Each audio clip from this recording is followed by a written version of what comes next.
Happy Monday po. Si Tita Maxi. Makpong tip tayo ngayon habang maaga pa. Hindi pa maraming tao nakukulo dito. Good morning. Happy Monday po. Malapit na, next week Chinese New Year na.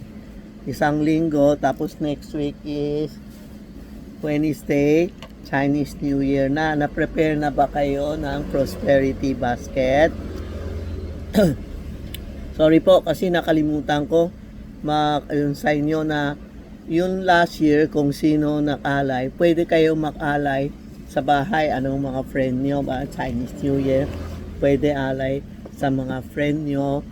Yung bahay na friend hindi friend mo, yung bahay. May mga friend tayo, may mga kaibigan. Makalay tayo sa bahay, sa loob.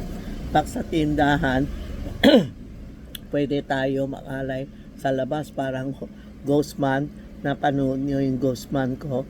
Sa labas, makaalay tayo.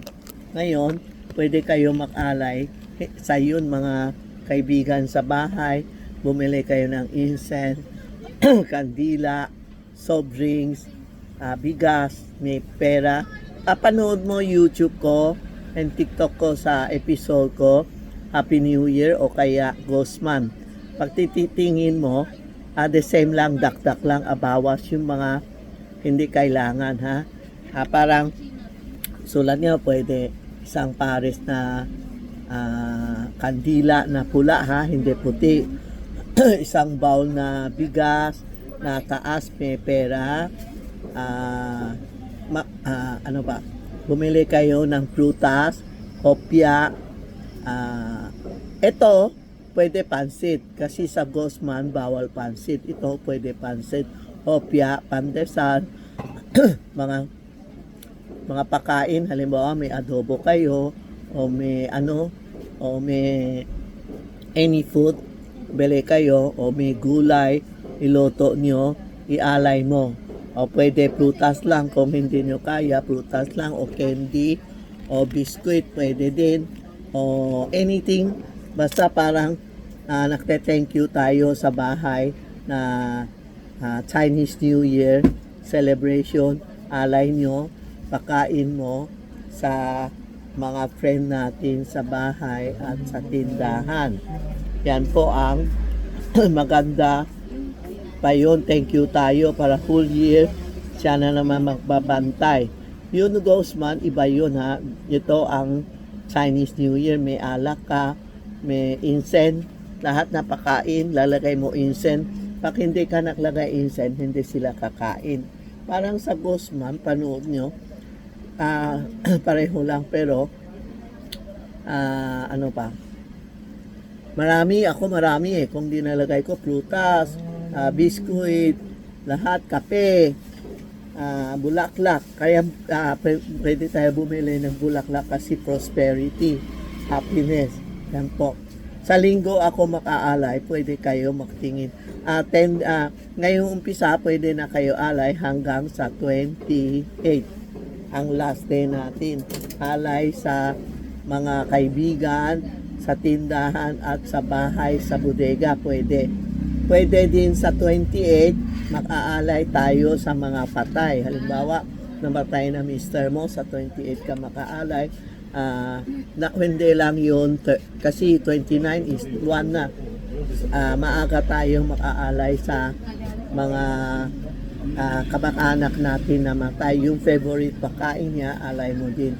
It's a sign of generation kasi every ancestor generation baksak kaya kailangan makalay tayo. Pag hindi tayo alay, parang may kulang, hindi ba?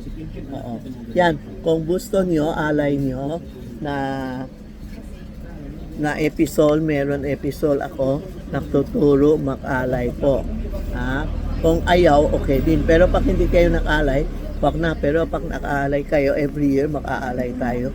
Isang taon, sobrang busy, nakalimutan ko makalay. Pero ang lakas namin, no? Ang lakas. Tapos naalala ko, sabi ko, sorry po mga friend, hindi ako nagbigay sa iyo next year. Dadamihan ko. Yan, the next yung susunod year, ang daming tinaalay ko. Isang sakong bigas na maraming pera. Yan po, ha? Kaya, kung nakaalay tayo, tuloy-tuloy. Pag hindi, wak natin ituloy kasi yung mga friend natin na nakhihingi, nakaabang ang mga alay natin. Maski na hindi naman kayo magaya sa amin o ano, biskwit lang, puto, pandesal, o alay nyo na, pwede, ha? Pwede kayo mag-picture and send to Tita Maxi o Chami Ongpin. Titingnan ko kung tama ang alay natin. Pero okay lang, alam mo mga friends natin, hindi naman sila nakpipili eh. Kung may alak ka lang, bigay mo, oh friend, kainom na alak tayo. Oh friend, mga friend sa bahay. Ako, umaakyat lahat na kwarto, kopeta, sasabihin, tatlo, ang dami mo, sinsen, baba na kayo, kumain na kayo dito, nakahanda na po. Ha? Tapos, tatanong mo, kung may pera ka o hapon, tatanong mo, kumain na kayo, tapos na kayo, pwede na kami maklikpit. Pwede tayo kain ito sa Chinese New Year.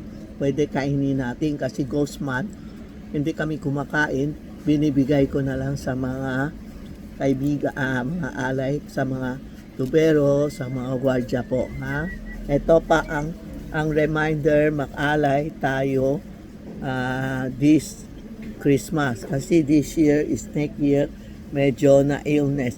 Meron mga customer ako, tinuro ko, sabi ko, snake ka, illness ha, hindi naniniwala. Yan, natapa.